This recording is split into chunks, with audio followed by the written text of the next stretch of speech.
Hey everyone, it's been a while, but we are back with another episode of Terminal Directive Cards, a series just like a regular pack review, but way deeper. We explore both the theoretical and practical aspects of the Terminal Directive cards, and we are doing one card per episode. Except, no, that's not the case. Today is a Double Trouble special. We'll be doing twice the number of cards, so 2 cards featured today, and that means twice the amount of jank. If you're ready for the jank overload, let's get started with our first card that we'll look at, Laguna Velasco District. I'll shorten it to Valesco for the rest of this video. So, what are your thoughts when you first saw this card? Well, for me, it basically screamed the complement of Magnum Opus and Professional Contacts. They're very similar cards. They're all at the same price range, and they kind of do the same thing. They give you 2 basic resources, either 2 credits or 1 credit 1 card, or in the case of Valesco, 2 cards. So how do you evaluate them? It's quite hard to say. Usually we tend to think that cards are more valuable than credits, but do you really want to draw that many cards in a regular Shaper deck? That is something to think about when you're deciding whether to play Valesco in your deck. When else should you use Valesco? Well, the main thing is that if you're spending 5 credits, 5 credits is a lot nowadays, to install Valesco, you are setting yourself quite far behind, and to make up for that, you'll be spending the rest of your clicks trying to, draw lots of cards. Just like Magnum Opus, you want to mash this as much as you can during the game, otherwise you're better off playing some other lighter economy draw card. So by spending a lot of clicks to draw, you are not spending that much time clicking for money, and this is a big problem because most decks need some form of economy. Therefore, the implication is if you're running Valesco, you need to have non-click intensive economy. Things that tick down passively turn by turn, things like Data Folding, Tracker, or even Underworld Contact. Those cards are very important because you just cannot afford to spend clicks taking money off Armitage or hitting Magnum Opus. Having both Opus and Valesco in your deck is a strict no-no. So in this deck, in my deck that I'm going to showcase today, I don't have these economy cards, but what I do have are burst economy cards that give less late game potential. They don't pay out infinitely as do Data Folding and such, but they give you a quick burst early on, which allows you to get over the early hump of installing a Valesco early. Your Gamble, your Cast, your Beth, these are cards that you pay 1 click and they return you with a decent amount of credits. There's also Modded and Career Fair in this deck even. So when else do you use Valesco? One bonus is that if your deck is fueled by cards rather than credits, Valesco starts looking a lot better, and no better way can you use cards than with Faust, the breaker that breaks with cards. Joseki's Lock Haley deck is a good example of this. You can see it on the right side of the screen. The main breaker is the 1 Faust in the deck, and you basically use Valesco and U-Backs to power your way through. Pretty good, it seems, but today we are not going to use the Faust synergy. Instead, we're going to look elsewhere. Still in the Anarch faction, we have another card that synergizes with lots of cards in your hand. Yep, it's Severus Stim Implant. You can spend a click, make a run, and trash 2 or more cards from your grip. And for each 2 cards trashed, you gain 1 extra access. Valesco draws you 2 cards per click. So in effect, what you're doing is exchanging a click for an access. A click for 2 cards for an access. So every click is an access. Seems pretty good, but where are you going to get all these cards? You can't hold your whole deck in your hand. You're not CI. Well, Theophilus Backbiter is one way to mimic the CI effect, but it is very clunky. It costs a lot of influence, as if Savinius doesn't cost enough influence, so we can't do that. Instead, what we're gonna do is to play Valesco and use it again and again and again. That way, we can draw lots of cards in our hand in 1 turn, and and use Savinius before discarding down to max hand size. But you ask me, hey, where are you gonna get all these clicks from? Well, I don't know. I wonder where. Anyway, Valesco has another interesting synergy. This isn't a click ability like Magnum Opus or Professional Contacts. This is strangely worded as a trigger of a normal draw, a click to draw. which means that it combos with other cards that have the same trigger. And what do you know? There's exactly one card in the game with that effect. Symmetrical Visage. So if you have both of these cards installed, your first draw every turn, using your standard basic click action, will get you both an extra card and an extra credit. So one click for 2 cards and a credit seems really good. That's build script basically on tap every turn. But wait, it gets better, because Symmetrical Visage combos with yet another card. It's a genetic, so it combos with Gene Conditioning Shop. They're all in faction. We really look like we are playing a Shaper deck right now. So the first 2 draws of your turn, every turn, will give you 2 cards, 2 credits. 2 cards and a credit, sorry. That's pretty good mileage. A lot of setup, but a lot of payout. And it will just continue ticking on for the rest of the game. So with that, we form the basis of our Valesco deck. To summarize, we'll aggressively mulligan for Valesco and use it to draw lots of cards. This will allow us to set up Visage and Gene Conditioning Shop so that we can draw more cards and get more credits at the same time. And then that will allow us to install the crucial cards, the hyper drivers that you see in diaper decks, and breakers that you need to get past ice, because we are actually breaking proper ice this time, unlike diaper. On our combo turn, we'll pop hyper driver for the big number of clicks. Those clicks allow us to draw twice as many cards as clicks we have, and then we can make a Severus run for double-digit card access, which hopefully wins us the game. Chances are it probably won't, but don't worry. We can repeat the process by levying and then drawing our whole deck again, because Velasco and all the good stuff stay on the table. So as long as you have hyperdrivers remaining, which you will, you can continue drawing your deck to get more accesses later on.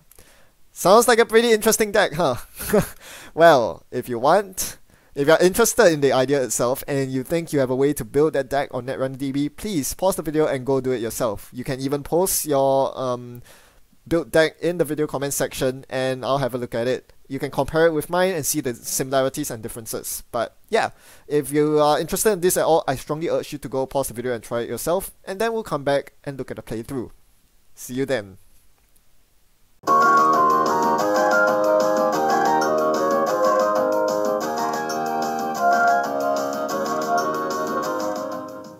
First and foremost, we are playing as Ayla, which means we have to choose our NVRAM. It's a 6 choose 4 operation, and it doesn't persist through the mulligan. Whatever I choose will be what I have as NVRAM for the rest of the game.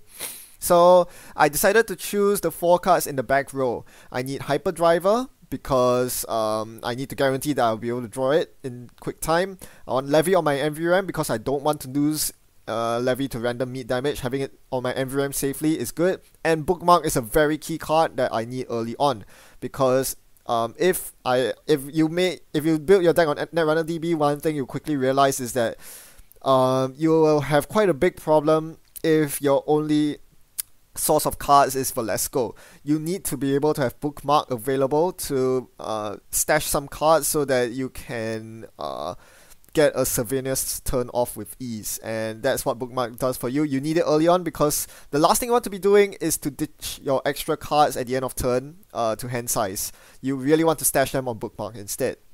So my opening hand is pretty mediocre. It doesn't have Valesco. I tried mulliganing for it and failed. I did find a Beth, so that's not too bad. Beth will give me a lot of tempo throughout the course of the game. Slapping it down turn 1 is really good. And we are up against Argus, so let's talk about this matchup. When I saw Argus as my opponent, I could not have been more elated. This is the perfect identity as a punching bag for diaper decks, and this is no exception. So Argus decks typically run lots of small agendas, which means that they will find it very difficult to score out quickly. Especially, I mean, it doesn't help that they are Wayland, their agendas are not that good, and yeah, they just have very few ways to defend their remote. So as such, they're not really built for rush that well. Moreover, their latent threat in most Argus decks is the tag and bag punishment, which I completely ignore if I don't run. So yeah, there you go. That's very good for me. So now I finally get my Bookmark up and I start stashing cards here. So yeah, August being a very passive ability, probably runs a lot of passive cards in the deck as well, so I feel no threat at all. I don't feel the pressure to go quick. Some other corp decks might cause me more worry, like decks with fast advanced capabilities, or NBN decks that have breaking news. Those are pretty awful because they can inflict tags at actively. Whereas this deck is not able to apply such pressure, so I'm good to go. I'll continue drawing up. I still haven't found Valesco, which is really annoying. I run all 3 copies in this deck, and I'm halfway through my deck, still haven't found it. This is one of the key reasons why I run Ayla. The access to 9 cards at the start of the game is kind of like Andromeda in the sense that if there's a key card you need to see, be it that Desperado, that Sure Gamble, you will see it with 9 starting cards, but turns out this is not the case for me. I'm not able to find the Velasco even after this turn, so this is just terrible. I misclicked there. I meant to stash cards on bookmark, not take them off bookmark. So I had to redo that. So now I have 6 cards on bookmark, and now you see why bookmark is an integral key to this deck, much like most diaper decks. You need this stash of cards to power up your Savannah implant on your combo turn. Because if they're in the bin, you can't draw them with Velasco. So that's a big problem. So this is what bookmark does. Now I keep drawing, I still haven't found Valesco. I still need the Valesco in this game. I guess you could make an argument for me stashing all my cards on bookmark and then making a run for it towards the end and not having to install Valesco in that case, but that still seems very iffy. If my big run fails, I need to have an out in order to re-run through my deck. In the meantime, my opponent, it's turn 8, my opponent still is only on 3 agenda points. This just shows you how awful Argus is. They can't really place much pressure other than, scoring such pathetic agendas. My opponent is rich, don't get me wrong. 2 households and a profiteering means that they are way ahead on me in terms of credits. My deck can kind of raise them in terms of credits, but it's not really designed to do that. And yeah, I'm okay with letting my opponent have the credit lead if it means that I can win in 1 turn. I don't have to fear hard-hitting new seesaws or mid-season replacements. So, I've got most of the combo up. I have 2 hyperdrivers on my Leprechaun, so that will give me a 10-click turn, probably 11 clicks with Beth online. I have most of my breakers ready. No, not quite, but I do have the Lady and the Sai in my hand, so it'll just take me about 1 turn to install all my breakers, point them on R&D, and be ready to go. At this point, my opponent still has a good chunk of cards left in deck, more than half of the deck, so I'm not worried about not being able to access enough cards of R&D to win. Or rather, yeah, decking out R&D. Sometimes if the corp runs through the deck really quickly, you cannot, even with Sylvanus, you might get to the bottom of the corp's deck and still not win, because they would have drawn all their agendas by then. This is not the case, and I finally draw into my Valesco. So late, but better late than never, I guess. I still need time to set up here because I need to actually drop my breakers. So I do a couple of draws with Velasco and I decide to install Lady and Clone Chip.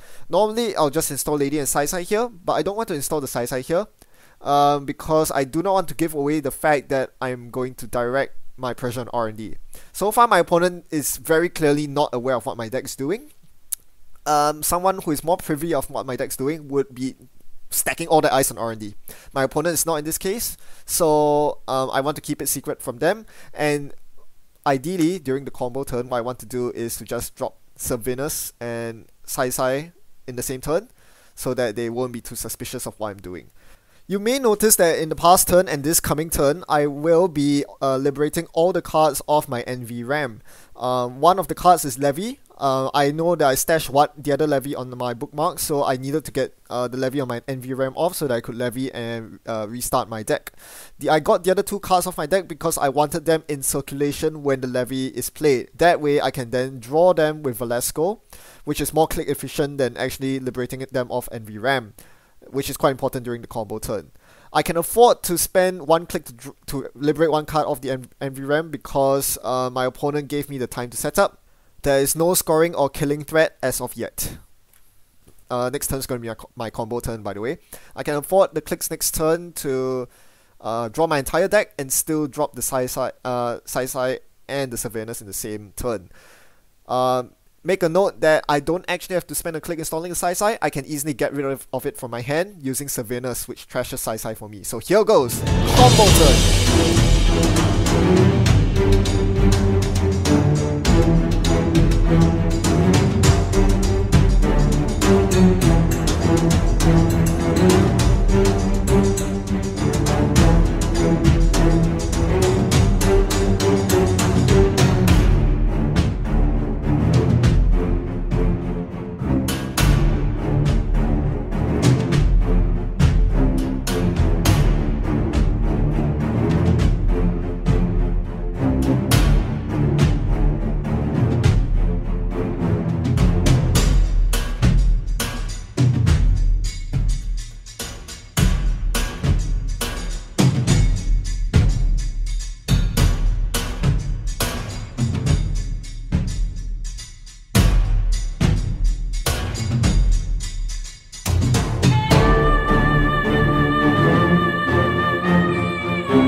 For access, 1. Firewall, 2. Hedge fund, 3. Profiteering, on 2 agenda points, taking a tag, 4. Global food, I'm on 4 agenda points, taking another tag, 5. Hostile, I'm on 5 agenda points, 6. Scorched Earth, 7. Architect, 8. Hedge fund, 9. Scorched Earth, 10. Chrysium Grid, 3 cards left, Data Raven, 11, 12, boom, 1 last card.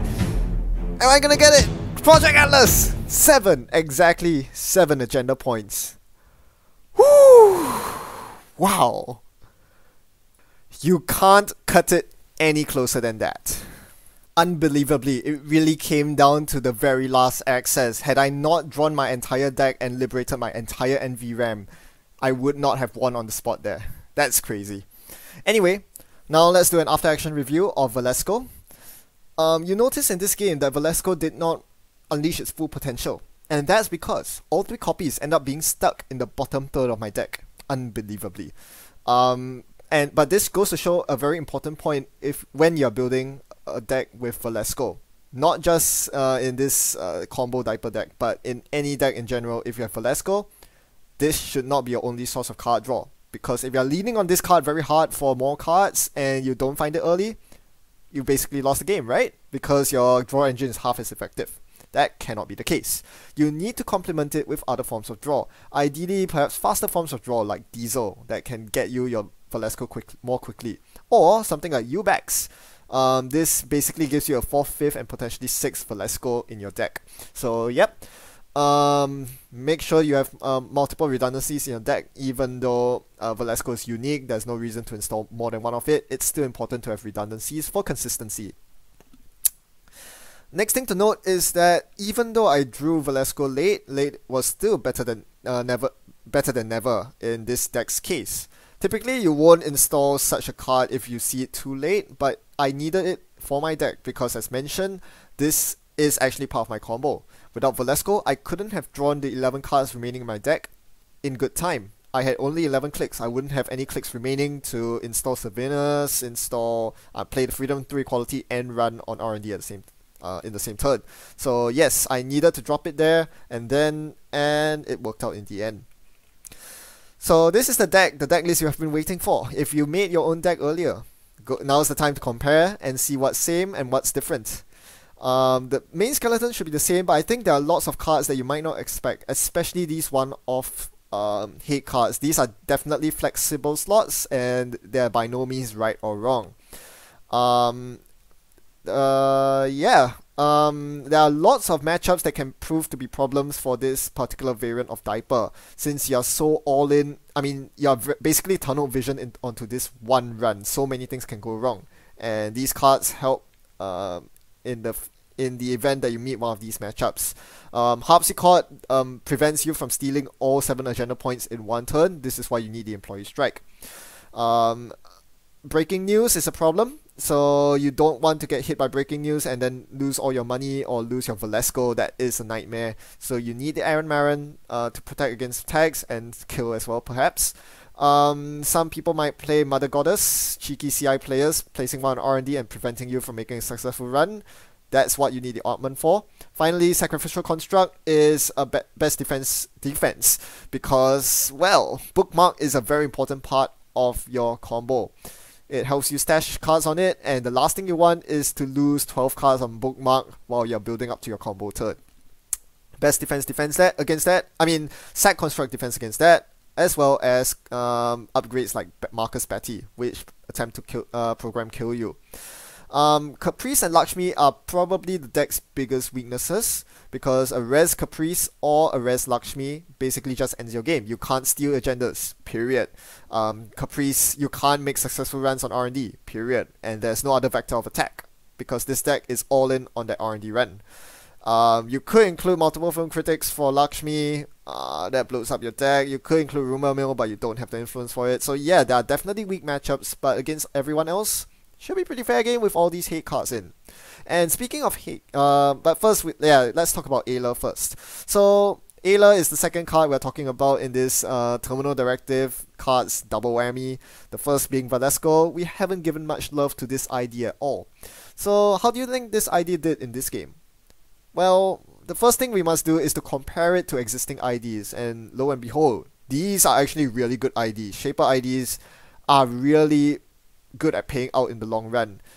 Every turn you get that free credit or the free click, or in Smoke's case you get a leaner deck and access to breakers like Dagger, and all these benefits add up in the long run. Ayla doesn't provide any of that, so you need a very good reason to run Ayla, and here are some good reasons. When you're deciding an ID for your Shaper deck, ask yourself, is it a combo deck? Is it a deck with many silver bullets? Because Ayla helps with that. While Shapers are very good at tutoring up programs with cards like Self-Modifying Code and Test Run, they are unfortunately a lot weaker when it comes to tutoring up hardware, resources, and especially events. The best tutor is Fansite, but Fansite can't bring up events, and it relies on the co-op scoring agendas, which might not always happen, surprisingly enough.